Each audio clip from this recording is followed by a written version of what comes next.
Assalamualaikum warahmatullahi wabarakatuh. Perkenalkan, nama saya Arnianti dengan NIM B1B1240004 jurusan Manajemen. Nah, pada kesempatan ini saya akan mempresentasikan laporan kelayakan bisnis saya dengan objek penelitian Nomnum TETI cabang ke-7. Nah, laporan ini disusun untuk memenuhi tugas mata kuliah studi kelayakan bisnis dari dosen pengampu Ibu Triwulandari Nehru Putri, SEMSM.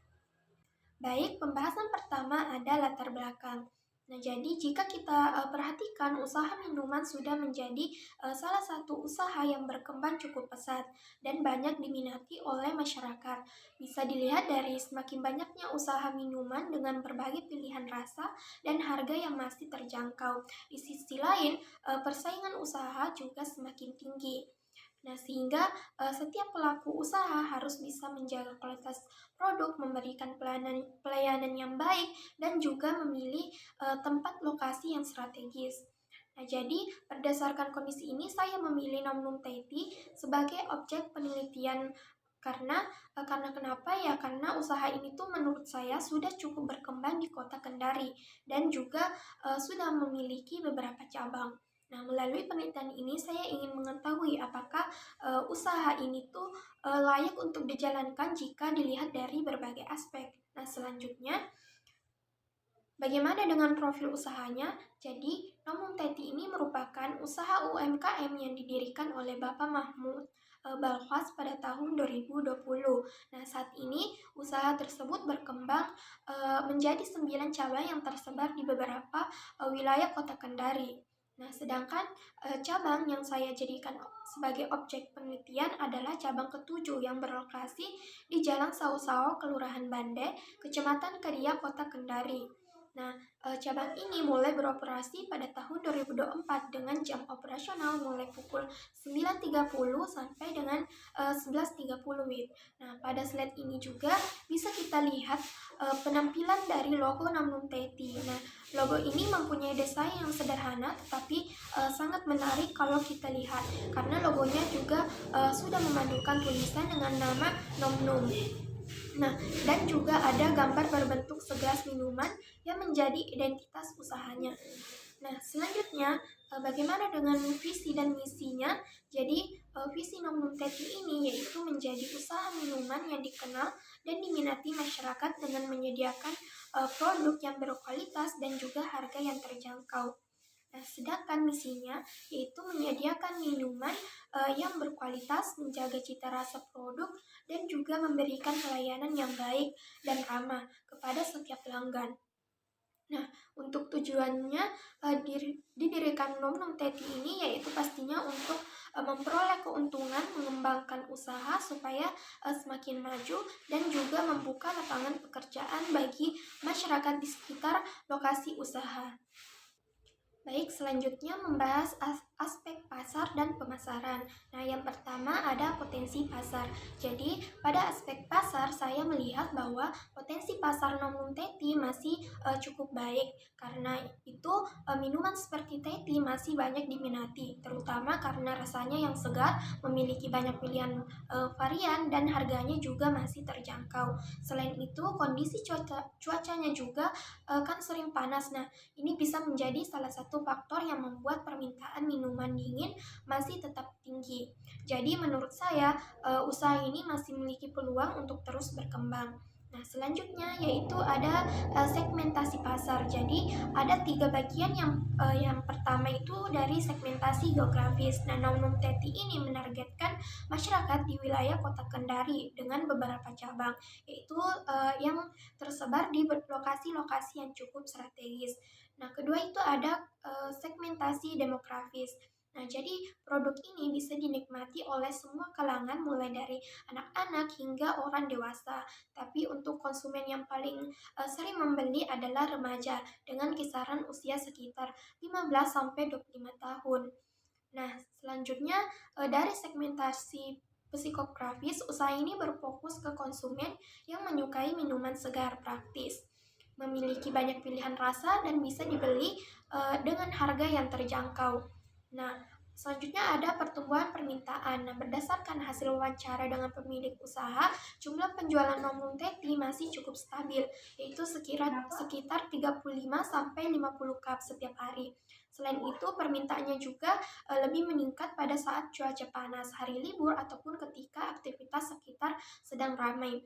Hal ini juga terlihat dari berkembangnya usaha yang saat ini sudah memiliki 9 cabang di kota Kendari. Nah, keempat itu ada persaingan dalam menjalankan usahanya. Nah, non teti ini tentu memiliki banyak pesaing karena usaha minuman saat ini sudah cukup banyak. Salah satu pesaing yang ada di sekitar lokasi cabang ketujuh adalah Tepoci. Nah, selain itu usaha minuman lainnya. Namun hal ini juga bukan menjadi masalah pastinya. Namun Teti tetap bisa bersaing dengan menawarkan harga yang terjangkau, banyak pilihan menu, kualitas rasa yang tetap terjaga, dan pelayanan yang baik kepada pelanggan. Nah, selanjutnya ada Ponsa Pasar. Untuk Ponsa Pasar, Nom Teti menjangkau berbagai kalangan masyarakat di kota Kendari. Dengan lokasi usaha yang mudah dijangkau, sudah memiliki beberapa cabang. Jadi usaha ini masih memiliki peluang untuk mempertahankan pelanggan lama sekaligus menarik pelanggan baru sehingga penjualannya juga dapat terus meningkat. Nah, selanjutnya yaitu strategi pemasaran yang terdiri dari beberapa bagian. Yang pertama ada strategi produk. Nah, Nom Teti ini menyediakan sekitar 29 varian minuman mulai dari teti, green tea, matcha, dan juga berbagai pilihan menu kopi lainnya. Seperti yang bisa kita lihat pada gambar menu di slide yang saya tampilkan, yaitu setiap produk memiliki pilihan rasa yang beragam sehingga konsumen bisa memilih sesuai dengan seleranya masing-masing. Kemudian ada strategi harga. Nah, jadi produk yang dijual juga masih relatif terjangkau dengan harga sekitar 10 sampai 15 per cup. Nah, jadi sehingga masih sesuai dengan kualitas produknya dan daya beli masyarakat. Selanjutnya ada untuk strategi promosi. Nah, usaha ini memanfaatkan media sosial Instagram dan juga memiliki program Jumat Berkah, yaitu memberikan minuman gratis kepada pembeli pertama sebagai bentuk promosi. Nah, selanjutnya ada keempat pada strategi pelayanan. Nah, karyawan berusaha memberikan pelayanan yang ramah, sopan, dan cepat supaya pelanggan juga merasa puas dan tertarik untuk kembali membeli. Baik, selanjutnya membahas aspek teknis. Nah, yang pertama yaitu mengenai lokasi usaha. Nah, Nom Teti cabang ketujuh ini berlokasi di Jalan Sausaho, Kelurahan Bande, Kecamatan Kadia, Kota Kendari. Nah, lokasi ini dipilih karena berada di pinggir jalan yang cukup ramai sehingga mudah dijangkau oleh masyarakat. Selain itu, di sekitar lokasi juga terdapat pertokoan tempat usaha dan pemukiman warga sehingga cukup banyak orang yang melintas setiap harinya. Bisa dilihat di sisi saya menampilkan foto booth Nom Teti. Nah, booth ini menggunakan kontainer semi permanen yang didominasikan warna hitam dan kuning yang sangat mudah untuk dikenali oleh pelanggan. Nah, di bagian depan juga terdapat papan nama dan daftar menu yang memudahkan konsumen saat ingin membeli minuman. Jadi dengan lokasi yang strategis seperti ini dan booth-nya yang mudah untuk dikenali, usaha ini bisa memiliki peluang yang lebih besar untuk menarik pelanggan. Nah, selanjutnya yaitu tata letak atau layout usaha. Nah, pada slide ini dapat kita lihat layout booth Nom Teti ini, walaupun ukuran booth-nya tidak terlalu besar, penataannya sudah dibuat sederhana dan rapi sehingga kegiatan operasionalnya bisa berjalan dengan lancar. Nah, di bagian belakang digunakan untuk menyiapkan galon air dan es kristal. Nah, kemudian di bagian samping kiri terdapat area kerja utama yang digunakan untuk meracik minuman lengkap dengan meja kerja, mesin cup sealer, bubuk minuman, gula cair, dan peralatan lainnya agar mudah dijangkau saat proses pembuatan. Nah, selanjutnya di bagian samping kanan terdapat rak penyimpanan yang digunakan untuk menyiapkan susu, cup plastik, sedotan, kantong plastik, dan perlengkapan lainnya. Nah, sedangkan bagian depan booth-nya digunakan sebagai tempat melayani pelanggan, menerima pesanan sekaligus menerima pembayaran. Jadi dengan tata letak seperti ini, proses kerja menjadi lebih efektif dan pelayanan kepada pelanggan juga bisa lebih cepat. Nah, selanjutnya yaitu proses produksi.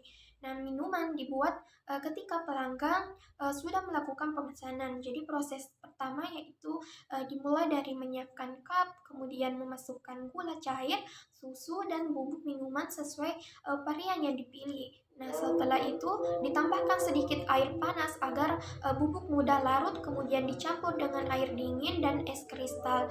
Jadi jika pelanggan memilih tambahan boba, maka boba dimasukkan sebelum cup ditutup menggunakan mesin cup sealer. Nah, setelah itu minuman siap diberikan kepada pelanggan. Nah, selanjutnya yaitu bahan baku produksi. Nah, pada tabel ini dapat kita lihat bahwa bahan baku yang digunakan dalam pembuatan Nong Teti ini yaitu terdiri dari bubuk teti, susu omela, gula cair, air panas, air galon, es kristal, boba, dan kopi hitam untuk menu kopi. Jadi semua bahan baku tersebut digunakan sesuai takaran agar rasa minuman tetap konsisten. Nah, kemudian untuk peralatan dan perlengkapan produksi. Nah, pada tabel ini dapat kita lihat juga ada beberapa peralatan yang digunakan seperti mesin cup sealer, teko listrik, gelas stainless, gelas loki, sendok takar, toples penyimpanan, cup plastik, sedotan, kantong plastik, serta meja dan kursi pelanggan. Nah, peralatan tersebut sudah cukup untuk mendukung proses produksi dan pelayanan setiap hari. Nah, yang terakhir yaitu kapasitas produksi. Nah, berdasarkan hasil wawancara Nong Teti cabang ke-7 mampu menjual sekitar 35-50 per cup, tergantung dari kondisi cuaca, hari libur, dan jumlah pelanggan yang datang. Karena minuman dibuat setelah ada pesanan, kualitas produknya tetap terjaga dan juga dapat mengurangi risiko bahan baku terbuang. Nah, selanjutnya membahas manajemen dan sumber daya manusia. Nah, yang pertama itu ada manajemen operasional. Nah, pada aspek manajemen operasional, Nong Teti ini menerapkan sistem kerja 2 shift agar kegiatan operasional dan pelayanan kepada pelanggan dapat berjalan dengan baik selama jam operasional. Nah, shift pertama itu dimulai pukul 9.30 sampai 5.00 WIB. Nah, sedangkan shift kedua dimulai pukul 5.00 sampai 11.30 WIB. Nah, dengan adanya pembagian shift ini, pekerjaan dapat dilakukan secara bergantian sehingga pelayanan kepada pelanggan tetap berjalan dengan lancar. Nah, selanjutnya ada struktur organisasi dan deskripsi jabatan. Nah, yaitu struktur organisasi pada slide ini dapat kita lihat bahwa struktur organisasi Nong Teti ini masih cukup sederhana karena dikelola langsung oleh pemilik usaha. Nah, pemilik usaha bertanggung jawab mengelola seluruh kegiatan usaha mulai dari menyediakan bahan baku, mengawasi operasional setiap cabang, mengatur keuangan, melakukan evaluasi penjualan, hingga mengambil keputusan untuk mengembangkan usaha. Nah, sementara itu, setiap cabang memiliki 2 orang karyawan yang bekerja sesuai jadwal shift. Nah, karyawan bertugas melayani pelanggan, membuat minuman sesuai standar, menerima pembayaran, dan juga menjaga kebersihan area kerja, dan juga merawat peralatan yang digunakan. Nah, kemudian ada tenaga kerja dan sistem penggajian. Nah, yaitu kebutuhan tenaga kerja dan sistem penggajian dalam memilih karyawan, pemilik usaha lebih mengutamakan sikap yang rajin, jujur, ramah, disiplin, dan bertanggung jawab. Nah, selain itu, karyawan yang direkrut juga umumnya berusia sekitar 15 sampai 25 tahun, bahkan sebagian merupakan mahasiswa yang bekerja sambil kuliah. Nah, sebelum mulai bekerja, setiap karyawan juga diberikan pelatihan mengenai cara meracik minuman, menggunakan peralatan, melayani pelanggan, dan menjaga kebersihan area kerja. Jadi untuk sistem penggajiannya itu dilakukan setiap bulan dengan gaji sebesar 800. Nah, untuk setiap karyawan. Jadi selain itu pemilik juga melakukan pembinaan dan pengawasan secara langsung agar kualitas pelayanan dan kualitas produk tetap terjaga. Nah, selanjutnya ada aspek finansial. Nah, pada bagian ini saya akan menjelaskan apa saja aspek finansial. Nah, untuk mengetahui apakah usaha non teti ini layak dijalankan dari sisi keuangan. Nah, yang pertama ada investasi aktiva tetap.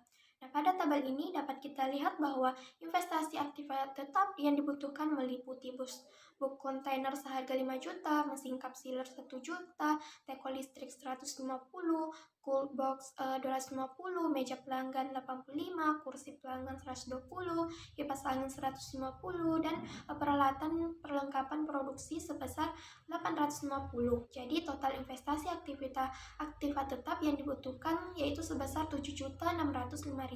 Nah, jadi semua peralatan tersebut digunakan untuk mendukung kegiatan operasional usaha dalam jangka panjang. Nah, selanjutnya ada kebutuhan modal kerja. Nah, pada tabel ini berikutnya merupakan kebutuhan modal kerja yang dikeluarkan setiap bulan. Biaya ini meliputi pembelian bahan baku seperti bubuk minuman, susu, gula pasir, es kristal, cup plastik, boba, air galon, kopi, kemudian gaji 2 karyawan, dan juga biaya sewa tempat. Nah, dari hasil perhitungan tersebut, total kebutuhan modal kerja setiap bulan itu sebesar 7.205.000.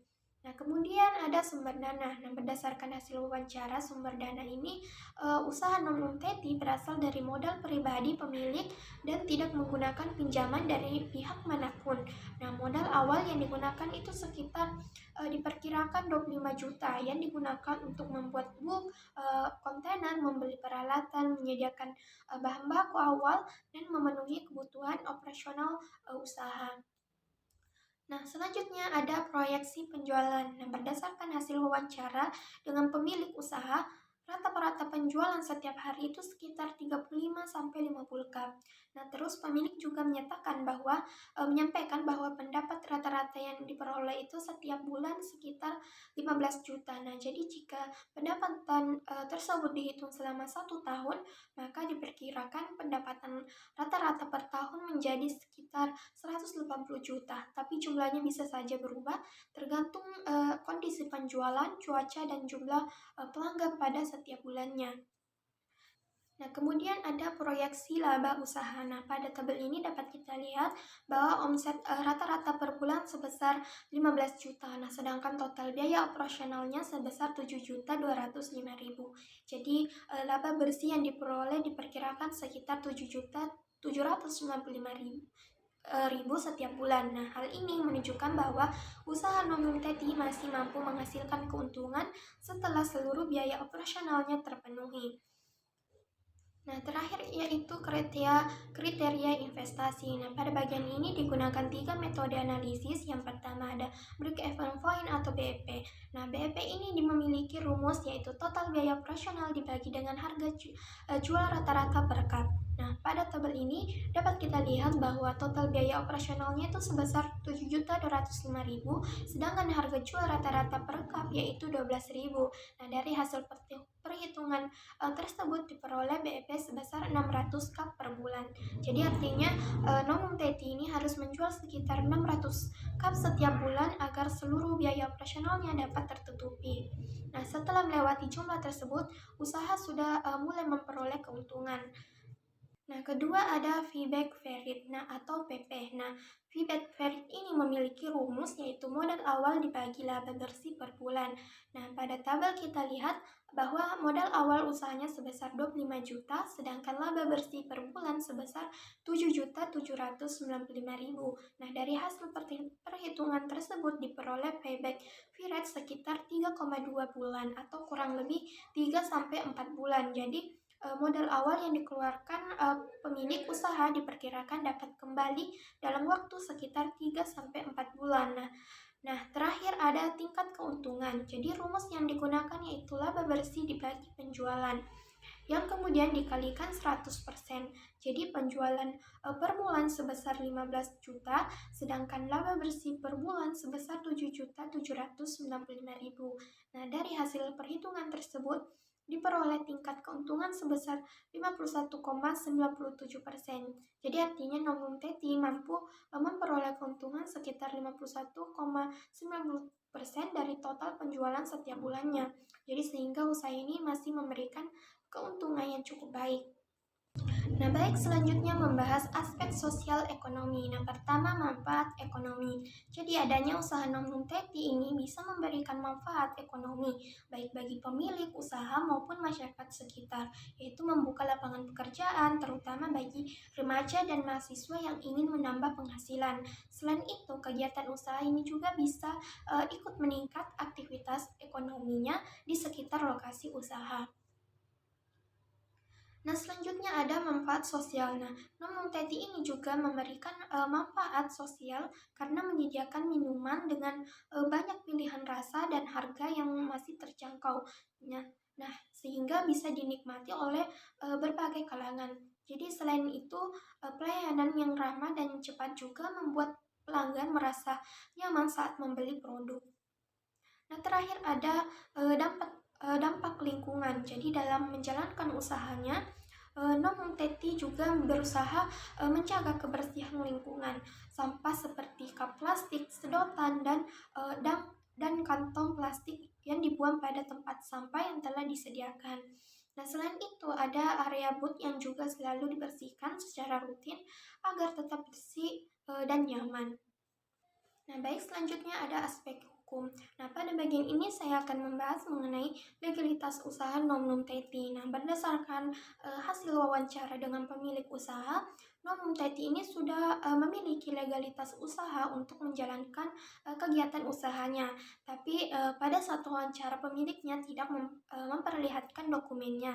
Jadi hanya memberikan informasi bahwa legalitas usaha sudah dimiliki. Nah, pada tabel ini bisa kita lihat bahwa legalitas usaha Nonum Teti meliputi nomor induk berusaha atau NIB, nomor pokok wajib pajak atau NPWP, serta izin pengguna atau sewa tempat usaha. Jadi dari informasi yang didapatkan, berarti usaha Nonum Teti ini sudah memiliki legalitas yang mendukung kegiatan usahanya. Nah, baik, pembahasan terakhir ada analisis SWOT. Nah, pada bagian ini saya akan menjelaskan mengenai kekuatan, kelemahan, peluang, dan ancaman yang dimiliki oleh usaha Nonum Teti. Nah, yang pertama ada kekuatan. Nah, kalau kita lihat Nonum Teti ini memiliki cukup banyak keunggulan. Usaha ini menyediakan banyak varian minuman dengan harga yang masih terjangkau. Kemudian lokasinya juga berada di tempat yang strategis. Nah, sehingga mudah dijangkau oleh pelanggan. Nah, selain itu, Nonum Teti juga sudah memiliki 9 cabang di Kota Kendari. Jadi, produknya sudah cukup dikenal oleh masyarakat. Nah, selanjutnya ada kelemahannya. Nah, di samping memiliki keunggulan, usaha ini juga masih memiliki beberapa kelemahan.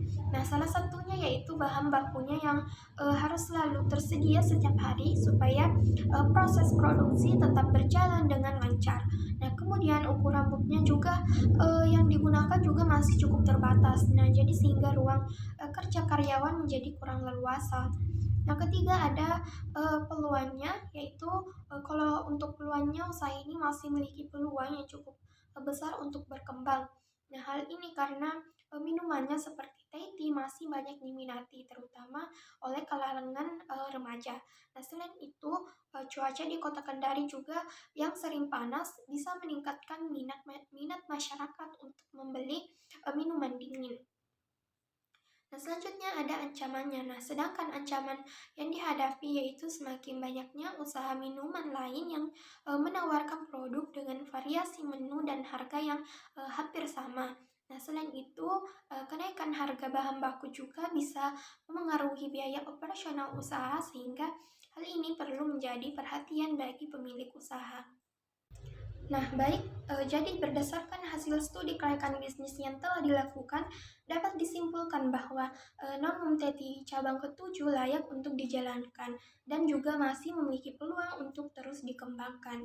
Nah, hal ini karena usaha ini memiliki potensi pasar yang baik, lokasi yang strategis, kegiatan operasionalnya yang berjalan dengan baik, mampu menghasilkan keuntungan dan juga memberikan manfaat ekonomi dan sosial bagi masyarakat.